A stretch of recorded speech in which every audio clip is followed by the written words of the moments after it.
Hi guys, ഒരു നീർമൊഴുകി കപ്പൽ കടലിനടിയിൽ അധികം 2461 അടി വരെയും പോകും. പക്ഷേ ഒരു മനുഷ്യൻ ഓക്സിജൻ സിലിണ്ടർ ഇല്ലാതെ 1 കിലോമീറ്റർ വരെയും പോകാൻ കഴിയും. അത് കഴിഞ്ഞ് പോയാൽ കരളിനെ ബാധിക്കും. ശരാശരി മനുഷ്യന് ഓക്സിജൻ സിലിണ്ടറെ വെച്ച് അധികം 328 അടി വരെ പോകാൻ കഴിയും. ഇവിടെ ഇത്രയും ആഴം തന്നെ മനുഷ്യർക്ക് ആപത്താണ്. പക്ഷേ 702 ആഴം വരെ പോയ ഹെർബർട്ട് നിഷ്ച് എന്നവരും അഹമ്മദ് ഗാബർ എന്നവരും 1089 അടി ആഴം വരെ പോയി ലോക റെക്കോർഡിൽ ഒരിടം നേടി. ഇവരെ പോലെ അവതാർ പടം ഡയറക്ടർ റോബോട്ടെ വെച്ച് 35,761 അടി വരെയും പോയിട്ടുണ്ട്. പക്ഷേ കടലിന്റെ ആഴം ഇതിനെക്കാട്ടിലും ഒരുപാട് ആഴത്തിലാണ്. ഇന്നത്തെ വീഡിയോയിൽ കടലിന്റെ ആഴം എത്ര എന്നാണ് നോക്കാൻ പോകുന്നത്.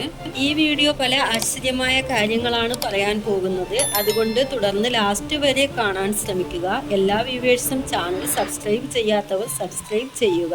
അടുത്തുള്ള ബെൽ ബട്ടണെ കൂടി പ്രസ് ചെയ്താൽ ഇനിയും ഇതുപോലുള്ള വ്യത്യസ്തമായ വിചിത്രമായ സ്റ്റോറികൾ ഡെയിലിയും നിങ്ങൾക്ക് കേൾക്കാം. പ്രപഞ്ചത്തിൽ ഇരുന്ന് നമ്മുടെ ഭൂമിയെ നോക്കിയാൽ ഫുൾ ബ്ലൂ കളറിലാണുള്ളത്. ഇതിന് കാരണം 70% ഭൂമിയിൽ കടലുള്ളതാണ്. ഇതുകൊണ്ടാണ് ഭൂമിക്ക് ബ്ലൂ പ്ലാനറ്റ് എന്നുള്ള പേരുള്ളത്. പക്ഷേ ഈ കടലിനുള്ളിൽ എന്താണുള്ളതെന്ന് എന്നെങ്കിലും നിങ്ങൾ ആലോചിച്ചിട്ടുണ്ടോ? കടലിന്റെ അടിയിൽ എന്ന് പറയുമ്പോൾ ഞാൻ പറയുന്നത് സ്രാവ് മീനുകളും മറ്റ് ജീവജാലങ്ങളും ചുറ്റുന്ന സ്ഥലമല്ല. കടലിന്റെ ഭയങ്കര ആഴത്തിൽ എന്താണുള്ളതെന്ന് അറിയോ? അതിനു മുമ്പ് കടൽ എത്ര ആഴം എന്നുള്ളത് അറിയാൻ വരും. ഭൂമിയിൽ കടൽ ഒരു മുഖ്യ പങ്ക് വഹിക്കുന്നു. ഭൂമിയിലെ ആദ്യത്തെ ജീവൻ മുതൽ ഇന്നത്തെ പല കോടി ജീവജാലങ്ങൾ ഇരിക്കുന്നതിനുള്ള കാരണം ഇതുവരെ മനുഷ്യരെ കൊണ്ട് കണ്ടുപിടിക്കപ്പെട്ട കടൽ ആഴം വെറും 5% മാത്രമാണ്. ബാക്കിയുള്ള 65% കടലിൽ എന്താണുള്ളതെന്ന് ആർക്കും അറിയില്ല. എങ്കിലും കടലെപ്പറ്റി പല വിജ്ഞാനികൾ തുടർന്ന് കണ്ടുപിടുത്തങ്ങൾ ചെയ്തുകൊണ്ടാണുള്ളത്. ഈ ഭൂമിയിൽ ഏറ്റവും ആഴമുള്ള കടൽ ഭാഗത്തിന് മരിയാന ട്രെഞ്ച് എന്നാണ് പേരുള്ളത്. ഈ മരിയാന ട്രെഞ്ചിന്റെ ആഴത്തെ 2012 ഡിയർ സീ ചാലഞ്ച് എന്നുള്ള മത്സരത്തിൽ പങ്കെടുത്ത അവതാർ പട ഡയറക്ടർ ജെയിംസ് കമറൂൺ റോബോട്ടിക് സബ്മറിനെ വെച്ച് 35,761 അടി വരെയും പോയി. 1960 ജാക്സ് പിക്കാർഡും ഡോൺ വാൾഷ് എന്ന് പറയുന്ന ശാസ്ത്രജ്ഞനും മരിയാന ട്രെഞ്ചിൽ 36,000 അടി വരെ കണ്ടുപിടിച്ചു. ഈ ആഴത്തെ സൂര്യന്റെ പ്രകാശം തൊട്ടിട്ടില്ലെന്നാണ് പറയപ്പെടുന്നത്. അത് മാത്രമല്ല, ഈ ആഴത്തിലുള്ള പ്രഷറിന് മനുഷ്യനോ മിഷനോ ഒന്നും താങ്ങില്ല. മരണം സംഭവിക്കും എന്നാണ് പറയപ്പെടുന്നത്. മനുഷ്യനെ കൊണ്ട് പോകാൻ പറ്റിയ കണ്ടുപിടിച്ച ആഴം ഇന്ന് വരെ 36,000 അടിയാണ്. കടലിന്റെ ആഴം ഇതിലും കൂടുതൽ പോകുമെന്ന് ശാസ്ത്രജ്ഞർ പറയുന്നു. അപ്പോൾ കടൽ എത്ര ആഴമാണുള്ളതെന്ന് ഇതുവരെ ഉത്തരമേ ഇല്ല. ഇത്രയും ആഴത്തിൽ കടലിന്റെ പ്രഷർ മാത്രമല്ല, കൂടെ പല രാക്ഷസ ജീവികളുമുണ്ട്. അതായത് 7,400 അടി ആഴത്തിൽ 45 അടി കൊളോസൽ സ്ക്വയർഡ് നീളത്തിൽ കോളോ വിട്ടിട്ടുള്ളതായി പറയപ്പെടുന്നു. അതുകൊണ്ടാണ് ചില തിമിംഗലങ്ങൾ കരയ്ക്കടിയുമ്പോൾ അതിന്റെ മുകളിൽ ഇത്രയും കീറലുകൾ ഉള്ളതായിട്ട് പറയപ്പെടുന്നത്. ഇതെല്ലാം എങ്ങനെ നിനക്കറിയാം എന്ന് നിങ്ങൾ ചിന്തിക്കുന്നുണ്ടെങ്കിൽ ഇതൊക്കെ ശാസ്ത്രജ്ഞർ കണ്ടുപിടിച്ച് ലിസ്റ്റ് ചെയ്തിട്ടുള്ള കാര്യങ്ങളാണ്. ഇതിനിയും കൂടുതൽ മനസ്സിലാക്കാൻ കടൽമീൻ വരുന്ന ഭാഗത്തു നിന്നും കടലിന്റെ മുകളിൽ നിന്നും 1 കിലോമീറ്റർ ആഴം വരെയും മനുഷ്യൻ ഓക്സിജൻ സിലിണ്ടർ ഇല്ലാതെ നീന്താൻ കഴിയും. ഈ 1 കിലോമീറ്ററിന് മുകളിൽ പോയാൽ ഉറപ്പായും കടലിന്റെ പ്രഷറിന് ഓക്സിജൻ സിലിണ്ടർ ആവശ്യപ്പെടും. അങ്ങനെ ഓക്സിജൻ സിലിണ്ടർ ഇല്ലാതെ പോയാൽ അത് മനുഷ്യർക്ക് ആപത്തായും തീരും. പക്ഷേ കടൽവായ് ജീവനുകൾക്ക് ഈ പ്രശ്നം ഇല്ല. അതുകൊണ്ട് പലവിധ മീനുകളും കാണാൻ കഴിയും. ഇതുപോലെ കടലിന്റെ ഏറ്റവും വലിയ ബ്ലൂ വെയിൽ 1148 അടിയിൽ നിന്നും 1640 അടി വരെയും കാണാൻ കഴിയും.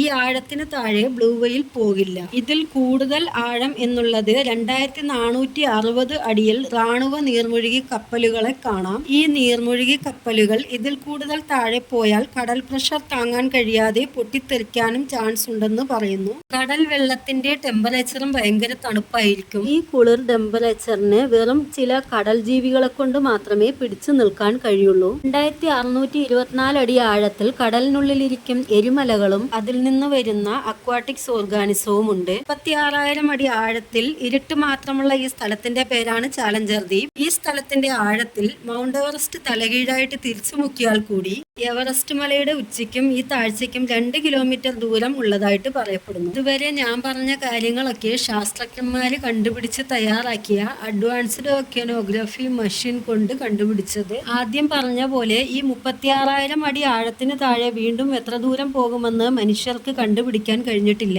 പക്ഷേ ചലഞ്ചർ ദ്വീപിൽ എന്താണുള്ളതെന്ന് കണ്ടുപിടിച്ച ശാസ്ത്രം ഇവിടെയും സാധാരണ വെള്ളമുള്ളതായിട്ട് കണ്ടുപിടിച്ചു. ഈ വെള്ളം കടൽ വെള്ളം അല്ല.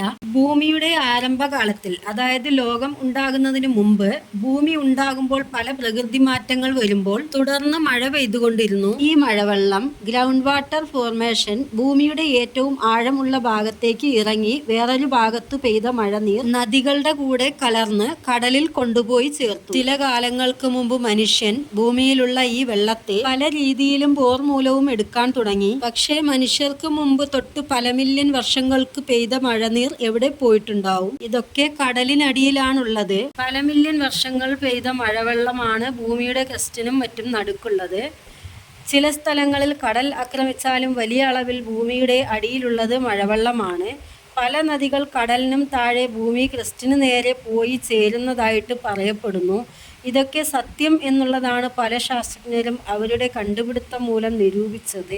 ഗൾഫ് ഓഫ് മെക്സിക്കോ എന്ന് പറയുന്ന കടലിനടിയിൽ 115 അടി ആഴത്തിൽ സെനോറ്റ് എഞ്ചലിറ്റിയ എന്ന് പറയുന്ന നരിയെ കണ്ടുപിടിച്ചിട്ടുണ്ട്. ഇതുപോലെ റിവർ അണ്ടർ ബ്ലാക്ക് സീക്ക് അടിയിൽ 100 അടി ആഴത്തിൽ ലോകത്തിൽ 6ാമത്തെ ഏറ്റവും വലിയ അണ്ടർ വാട്ടർ റിവർ കണ്ടുപിടിച്ചിട്ടുണ്ട്. ഇങ്ങനെ കടലിനടിയിൽ വെറും നദികൾ മാത്രം പോയി ചേരുന്നില്ല, ഉറവകളും ഉള്ളതായിട്ട് കണ്ടുപിടിച്ചിട്ടുണ്ട്. പക്ഷേ ഈ നദികൾ എങ്ങനെ കടലിനടിയിൽ കടൽ വെള്ളത്തിന്റെ കൂടെ പോയി ചേരുന്നു എന്ന് ആലോചിക്കും. അതിന് കാരണം കടൽ വെള്ളത്തിന്റെ ആഴത്തിൽ ഭൂമിയുടെ റൊട്ടേഷൻ ടെമ്പറേച്ചർ കൊണ്ടും കലങ്ങാതെ ഇരിക്കുന്നു എന്ന് പറയുന്നു. ഇത് മാത്രമല്ല, സൂര്യവെളിച്ചം വീശുന്ന സ്ഥലത്ത് കടൽ വെള്ളം ചൂടായും വെളിച്ചം കിട്ടാത്ത സ്ഥലത്ത് കൂളിംഗ് ആയും ഉള്ളതുകൊണ്ട് കടലിനടിയിൽ കറൻസ് രൂപപ്പെട്ട് ഈ നദി പോകുന്നതായിട്ട് പറയപ്പെടുന്നു. ഇതിൽ ഈ കറൻസ് രൂപപ്പെടാൻ ഭൂമിയുടെ സഞ്ചാരവും ഒരു മുഖ്യ കാരണം. ഭൂമി സഞ്ചരിക്കുമ്പോൾ ഏർപ്പെടുന്ന അതിർവുകൾ മറ്റ് മൂവ്മെന്റ്സ് കൊണ്ട് കറൻസ് ചെറുതായി രൂപപ്പെട്ട് അത് തന്നെ വലുതായി നദികളായിട്ട് പോകുന്നു എന്ന് പറയപ്പെടുന്നു.